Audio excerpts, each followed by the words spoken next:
Good afternoon, everybody. Hi, how are you on this very rainy day here in my studio? Let me see if I can show you.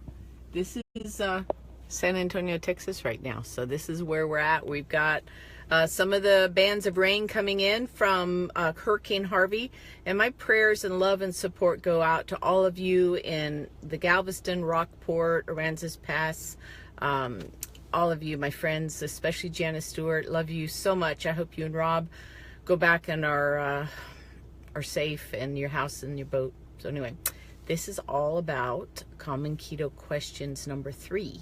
So this is episode 3. My name is Cindy. I've been a registered nurse for 39 years, almost 40 years. Can you believe it? I'm 60 years old. I've been following, and I'm proud to say it, sassy and 60. I have been following the ketogenic lifestyle for about 15 months now. I'm down almost 70 pounds. I went from an 18 women down to a size 10 petite. Yay!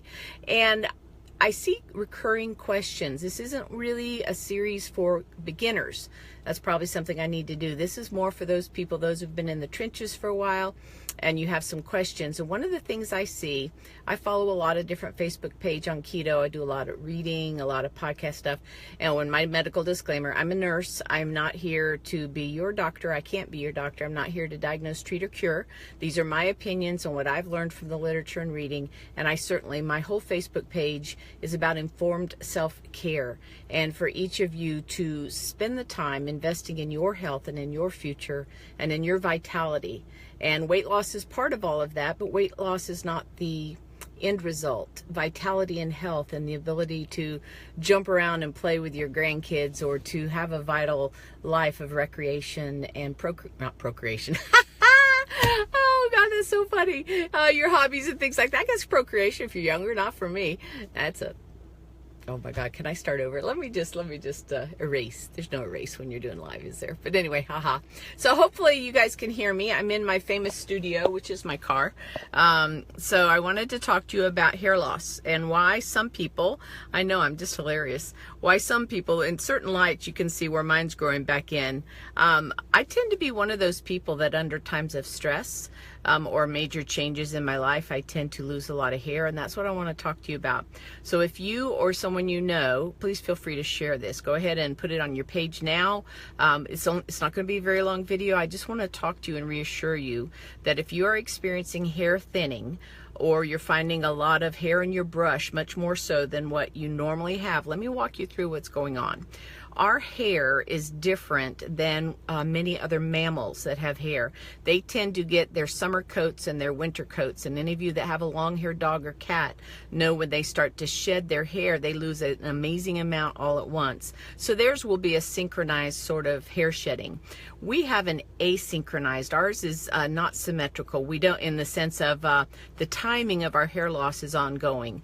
The average hair in the human head lives for about 3 years. All right, so you do not have a single hair on your head that was yours when you were born. But the average hair, now those people that have it really, really long, they tend to extend that. But let me walk you through what happens with our hair cycle. So we have a growth cycle. So we have the actual growth phase. And that's that majority of that 2 to 3 years where we add a little bit of length every month to our hair. That's why we have to go back and get haircuts. And that's why when I dye my hair to cover all my roots, I would probably be almost 100% gray. You can see those roots grow out. Now, that's the growth phase. And then everybody's hair goes through a rest phase. And during that phase, the hair just like, yeah, I'm done growing. I'm just going to hang out because I know that the end of my life cycle is about to happen. Now, of the millions of hairs that you probably have on your head, they're all in different stages of this. Some are in the beginning of their growth phase. Some are in the middle of their rest phase. So when you brush your hair or comb your hair in the morning, the average woman loses between 20 and 50 hairs a day. All right, sometimes more. If you have really, really thick hair, I don't. If you have really, really thick hair, I was not blessed with that. I was blessed with a great sense of humor.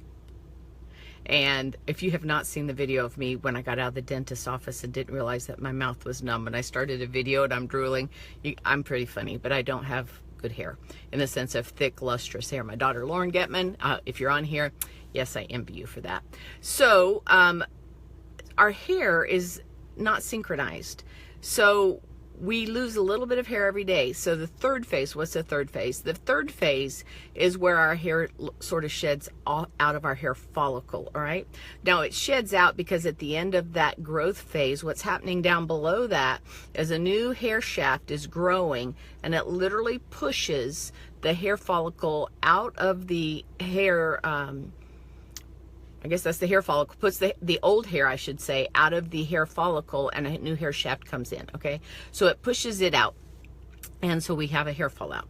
All right, so that's the normal phase, and it's not enough that we get panicked in a normal cycle of our hair growth, so we're just okay with that. Now here's what happens in a time of great stress, great change, and that can be a physical stress. Maybe you're in a life-threatening situation. About 4 or 5 years ago, I was in Japan at working. I'd been there for 15 months, and we'd had a few tremblers, but I was there when that huge 9.0 hit. And we were in Tokyo, so I'd been exactly in the epicenter the day before, and there was a hospital where when the tsunami came in, it pushed all the caregivers and patients out on the other side. Most of the people in the hospital drowned. I'd been lecturing there the day before. Took 5 days to get me out. There were 300 aftershocks greater than a 6.0. I came back home, and emotionally that was really hard, but interestingly enough, 3 to 6 months, I think it was about 4 months later, my hair started falling out a lot. I mean, so I went to a dermatologist real concerned because I didn't know the connection between a big dietary change, a big calorie reduction, breastfeeding, pregnancy, huge hormonal shifts, some stressful situation, some sort of stress in your family, death of a loved one. A lot of mothers who are nursing go through this. They've gone through all the hormonal changes. So what there is there's a temporary hair loss in response to, and it's typically a thinning. It's temporary. Your body, what happened is during that time of stress, and whether that's starting keto or going through what I went through in the earthquake, your body, a bunch of your hair goes into rest phase all at once. They're like, oh no, bad time, not gonna, I'm gonna just hibernate.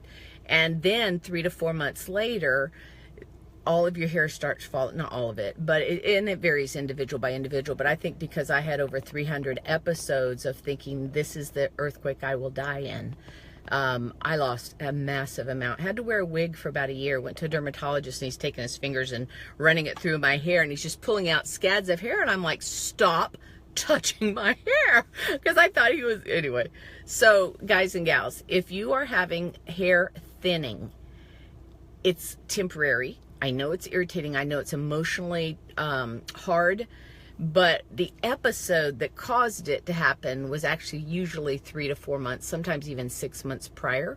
And that's what he asked me. He asked me that day, he said, have you been in, because this type of hair loss is diffuse. It's throughout the whole head. It's not a male pattern baldness. It's just typically very diffuse. You might notice it in certain areas more so than others. And if you have thinner hair, it's oftentimes more noticeable. But he said, have you been in any type of traumatic event or a major life change in the last 3 to 6 months? And I looked at him and I thought back, I went, oh my God. Yeah, I was in the earthquake. He goes, well, the good news is that it's going to grow back in. The bad news is there's nothing we can do. We don't know how many have gone into rest phase. So for those of you, about 10% of the people that go on a ketogenic eating plan will go through this. So thank goodness the other 90% of you are probably fine. What can you do if it's already thinning and coming out? Really nothing. Stop stressing about it. That's going to, and I know that's easier said than done, because I went through it again about, gosh, I still think I'm losing a little bit more than I was before I was doing keto. But here's what the keto experts say, and you can Google this, is don't go on both a massive shift in going from a glucose-based metabolism to to a fat-based, thinking about our macronutrients, and go on a severe calorie reduction at the same time, because that's a double stressor. Try to take a good multivitamin from the beginning. Biotin is a supplement that's often good, Biotin. I don't have a particular brand I recommend. A lot of people like those things. If you Google it, you'll find lots of people that recommend lots of different brands. Use good hair care products, but the actual problem is that a lot of your hair has decided to go into the rest phase all at once. You won't see it right away. It'll be a couple months later. It will start growing back in. You'll see the little, because the reason it fell out is a new hair shaft is, hair shaft is pushing the other one out. So fret not. It's temporary. It will grow back in. There's different people will say, well, I started using so-and-so product or I changed, I added this supplement and it started growing back in. Well, the new hair was already there pushing it back in. So whether you change anything or not, new hair is going to come back in. But please do support yourself with good whole foods, lots of green leafy vegetables, the highest quality meats you can get. Do take a multivitamin. Do pay attention to your electrolytes, sodium, magnesium, and potassium for sure. And do relax into this. This is a lifestyle. It's a journey. And it will get better. It will. You'll sort of look like a little rooster with little hairs growing back. So the unfortunate thing is if you do have very long hair, getting back to whatever length you have now will take longer than someone like me that wears their hair short. So I hope that makes sense. I hope that gives you some hope or at least some understanding of what's going on. You can Google ketogenic eating and hair thinning. There's lots out there, but you can also Google traumatic events and hair loss. You can Google pregnancy and hair loss.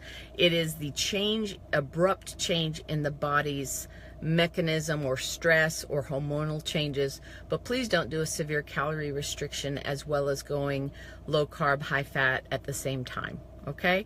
So that's it for me, Ask Nurse Cindy here in very rainy San Antonio. We're safe. I hope all of you that are in the Hurricane Harvey's pathway stay in, stay safe. Love you bunches. And you guys feel free to share this video. Feel free to like and follow my page, my web page. Hey, you guys. I have some friends that are just a hoot and they talk like this, and I always want to talk like that when I'm with them because it just is just so dang cool. Anyway, my web page is going to be up soon. So we're going to have AskNurseCindy.com up soon. We will address that Rachel D, RACHAELDEE, my daughter, who has her own Facebook page. It is an amazing type 1 diabetic following keto. Has been helping me put that together, where you'll be able to search and find tabs with recipes and with different videos that we're going to sort and do by topic.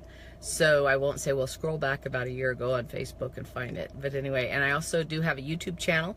I haven't kept that up to date as much. So we're going to be working all that and make this content easy for you to find and search. And I'm going to go in and sign off now. So you guys have a fantastic day. Bye.